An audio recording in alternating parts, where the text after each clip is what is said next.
Start with a little leek in the pan, a little sherry, a little good heavy cream from local dairies. A menu of Idaho is full of the flavors of our state. Dijon mustard, and that's it. That's all you need. I call this a fondue. Just kind of In his Boise kitchen, Chef John Mortimer begins with an appetizer of morel mushrooms. The sauce is created while it cooks the mushrooms, and the mushrooms infuse this great flavor into the dish. Near McCall, the hunt is on. The prey, the elusive morel mushroom. And the morel mushrooms are particularly challenging because they look like a pine cone, and it's more like an Easter egg hunt. So I think it goes back to a childhood thing of gathering, finding and gathering, searching, seeking. At the table, hungry guests await the food made from their raw ingredients. I think this was an excellent way to prepare them as an appetizer rather than an entree. And the sauce is very light, and it doesn't overpower the flavor of the morel, so you still have your wild flavor coming through. The next course, a special salad. So we take these little bouquets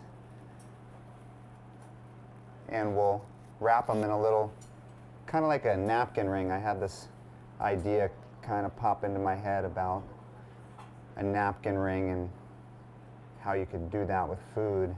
And then we just put that on the plate, and it just really shows those greens off. So those greens are just right at the forefront. A lot of our world exists on basically 6 different crops, 5 different crops. That's what they exist on. But there are just numerous varieties of plants that are not only edible but incredibly delicious, and so that people limit themselves too much. Oh boy. Yeah. And this is all organic? All organic greens, the greens that came from our place. In the kitchen, the main course, Kobe beef. Snake River Farms and their Kobe beef program is, it's right up there with the best in the world. There's really not much better going on out there. The beef is processed here in Idaho and shipped off all over the world. Demand is high for the American version of this legendary meat. Legend has it that Japanese Kobe beef cattle were massaged by hand and fed beer to make it tender. Well, we'll scratch their heads occasionally, but we're not sharing our beer with them. You can see the amount of the flecks of white in the red meat, and that's what makes it different. It actually melts in the cooking process and coats the meat with flavor, and that's what gives you that flavor sensation when you bite into it, is the marbling within the meat. The best way I can describe it is it's an experience. It is it's rich, as you can see. It's highly marbled. It grades higher than prime, and in fact, it grades so high that we have our own grading system, more similar to what the Japanese would utilize.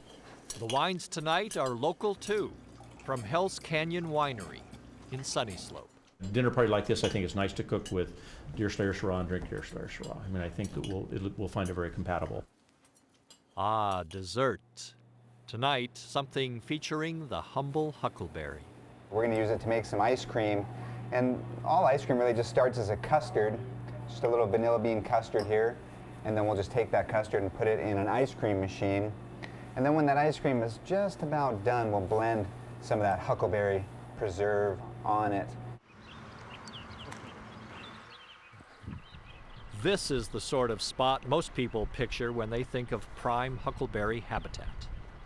This chunk of wild paradise is near Priest Lake, way up in northern Idaho.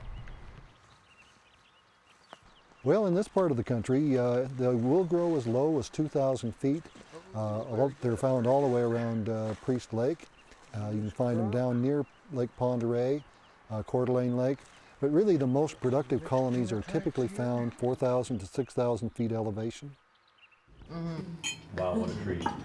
So huckleberry ice cream. A little whipped cream and a little mint to garnish it on there. And it's just really not much else you need. Again, probably something that has 7 or 8 ingredients in it. As long as you respect the star ingredient, huckleberries in this case, you're in good shape. Well, folks, I've really enjoyed tonight. It's really been a taste of Idaho, from the morel mushrooms to the greens to the Kobe beef to the wines. So thank you all, and I think we should toast our chef.